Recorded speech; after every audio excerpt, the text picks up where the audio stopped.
আপনাদেরকে আরেকটা দৃশ্য দেখাই। কংলাক পাহাড়ের উপর কিন্তু একটি ব্যাপটিস্ট চার্চ অফ সাজেক, মানে খ্রিস্টানদের ধর্মশালা বলা যায় অথবা ধর্ম প্রতিষ্ঠান বলা যায়।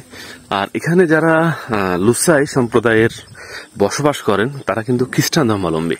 আমি প্রথমে ভেবেছিলাম হয়তো তারা মারমা না হলে ত্রিপুরা হবে, কিন্তু এখানে আসার পর জানি যে তারা খ্রিস্টান ধর্মাবলম্বী। আর এখানে তাদের বাসা বাড়িগুলো দেখেন। আর পাশাপাশি এখানে কিন্তু চারিদিকে কটেজ। আর লুসাইরা কিন্তু এখানে বলা যায় যে বসবাস করছে। এটা একটা যুদ্ধের সাথেই তারা এখনো টিকে আছে। আমরা অনেকের থেকে অনেক তথ্য নিয়েছি, প্রায় 150-200 বছর আগের থেকে তারা এই পাহাড়ে থাকে। দেখেন এখানে পানি কি সংকট। একটি এই গাজি ট্যাঙ্ক, এটি একটি পানি নিয়ে আসতে 1500 টাকা খরচ হয় এখানে।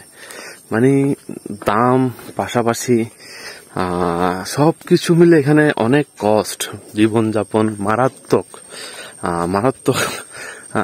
ঝুঁকিতে বলা যায় যারা এখানে লুসাইরা থাকে।